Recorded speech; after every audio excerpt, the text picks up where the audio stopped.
Tere! Tänases tunnis me õpime teiega, kuidas kasutada programmi Fusion 360 ning õpime teiega modelleerima sellist karpi ja ka kaant sellele.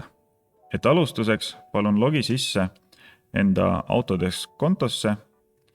Seda loomulikult tuleb eelnevalt teha ja vali Products ja Fusion 360.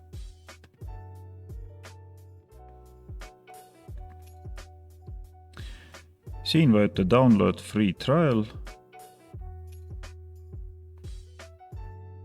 ja vali Fusion 360 for personal ja hobby use.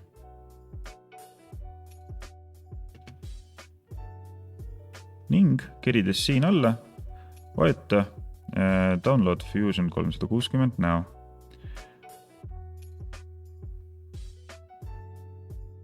Kui see on tehtud, siis mõne aja pärast saad installitud programmi ning sinu ette tuleb selline vaade. Alustamiseks tuleb vajutada Create Sketch ning on vaja ära valida, kuhu sa joonistad esialgse joonise. Mina valin peamise pinna ning joonistan siia ühe ristküliku. Vajutades tääbi ma saan täpselt määrata, millised on siis karbi suurused. Vastavalt siis 50 mm ja veel kord tääbi vajutades valin teise ristküliku suuruse, mis on 100 mm. Vajutan Enter ning tuleb ristkülik ning peale seda vajutan Finish Sketch. Nüüd on selline kahemõõtmeline joonis valmis ja nüüd me peame sellega midagi tegema. Ma valin tekkinud sketši joonis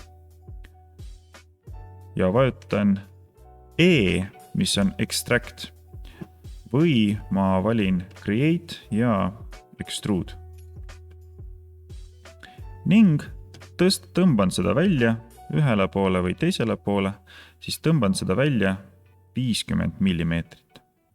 Ja meil on siis valmis esialgne karbi keha suurustega 100 mm korda 50 mm korda 50 mm.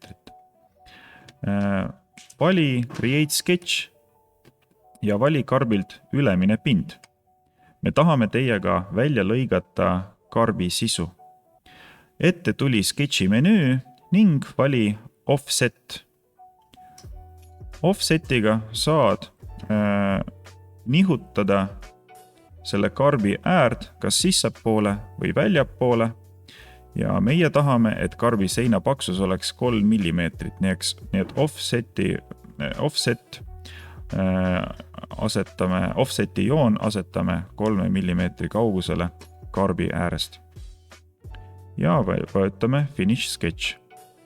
Kui see on tehtud, siis valime tekkinud sketch, tekkinud ristkülik ja vali palun mitte välimine, vaid sisemine sketch ja vajuta Extrude või siis klahv E. Ning tõmbame seda allapoole. Me tahame, et karbi põhi oleks 3 mm paks. Et kuna terve karbi paksus kõrgus on 50 mm, siis meie lõikame seda sisse 47 mm. Siis alles jääb karbi põhi paksusega 3 mm. Nüüd on karbi keha olemas meil. Järgmisena me joonistame karbile kaane. Selleks jälle me vajutame Create Sketch ning nüüd valime pinna, kuhu me seda sketši joonistame. Seda sketši me joonistame karbi ülemisele äärele. Tuleb ette sketši menüü ning joonistame ühe ristküliku. Ristküliku joonistame karbi keha äärest ääreni. Ning vajutame Finish Sketch. nüüd on vaja ära valida tekkinud sketši joonised. Teeme need aktiivseks. Ja vajutame Extrude. Ning nüüd me tõmbame seda üles poole, las olla kaane kõrgus 3 millimeetrit ning on nüüd vaja valida operatsiooni, mis ei ole cut, mida me siis tegime mõni minut tagasi, vaid nüüd on see new body. Ja nüüd nii me tekitame uue keha.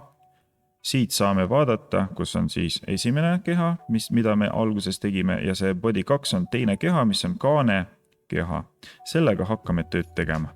Peidame ära karbi keha.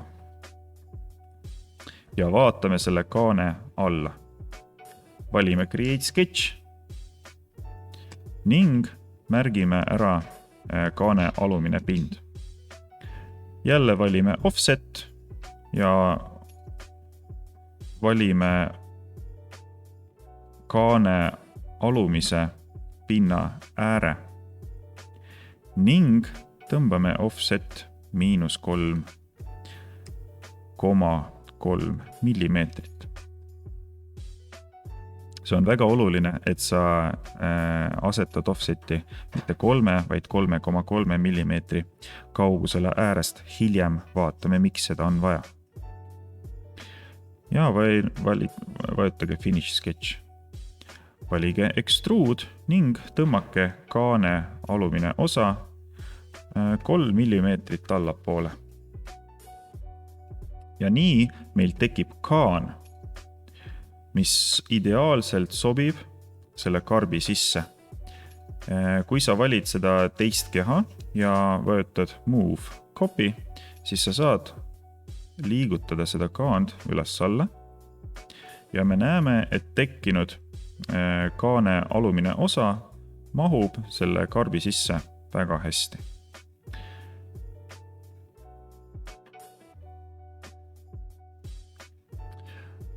Vajuta Inspect ja vali Section Analysis ning vali pind, suvaline pind, mina valin seda siin. Ja tekib selline ala, mis lõikab meie karbi pooleks ja me saame seda lõiku uurida. Ja siit on näha, miks oli vaja karbi kaanel offseti tõmmata mitte 3, vaid 3,3 millimeetrile. See tähendab seda, et kui te seda karpi hiljem välja prindite, siis kaanel on natuke ruumi, et karbi sisse mahtuda. Kui kaane ja karbi vahel ei ole üldse vaba ruumi, siis välja printimisel mõned defektid, mis loomulikult tekivad, need samad defektid ei lase kaanel väga hästi karbi sisse minna.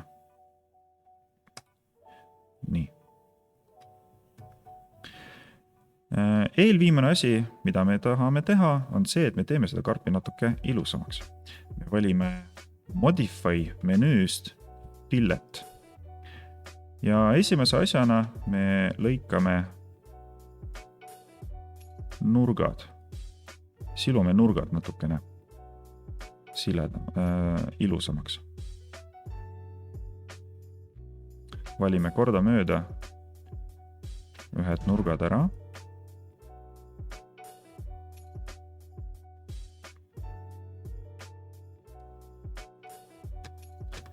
Ja märgime ära, kui suure raadiusega me lõikame need nurgad maha. Ja näiteks see oleks 3 millimeetrit. Vajutame OK. Nüüd on karp mõnevõrra ilusam. Jälle valime Fillet menüü, valime nüüd ülemine pind ja kui me valime pind, siis automaatselt me valime ära kõik nurgad, mis selle pinnaga kokku puutuvad.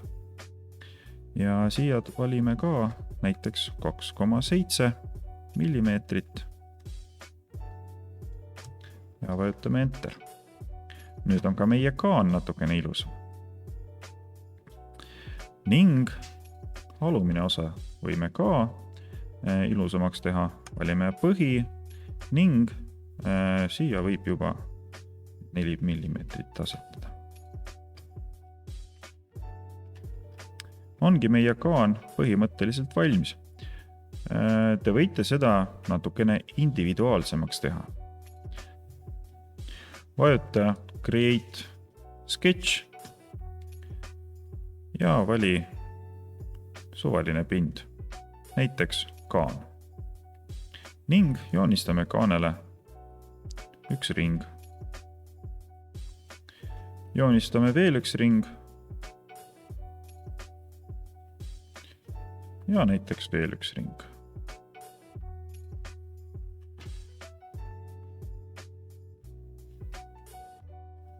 Vajuta Finish Sketch ning vajuta Extrude.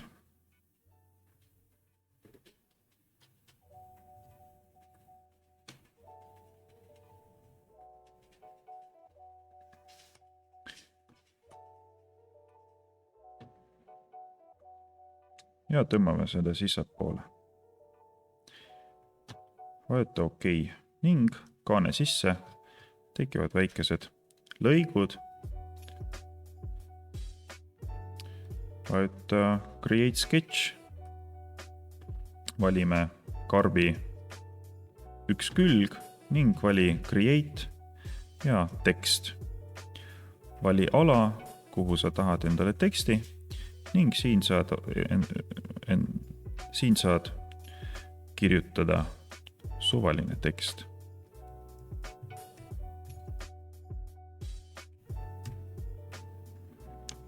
Asetame tekst keskele horisontaalselt ja keskele vertikaalselt. Vajutame OK, vajutame Finish Sketch. Valime, teeme tekst aktiivseks, vajutame Extrude ja tõmbame tekst 1 mm väljapoole. Ja vajutame Enter. Tekis karp, millel on siis kirjas suvaline tekst. Ja karbil on kaan, mida saab siis hiljem välja printida. Printimiseks on vaja salvestada eraldi STL formaadis karbi keha ja kaan. Selleks on vaja valida body 1 ja body 2. Kõigepealt siis näiteks body 1 ning vajutame Save as STL.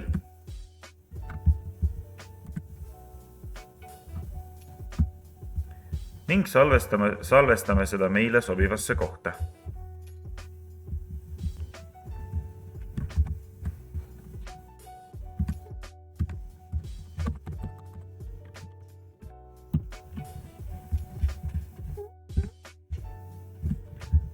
Ning täpselt sama teeme ka kaanega. Teeme parem klikk ja vajutame Save as STL.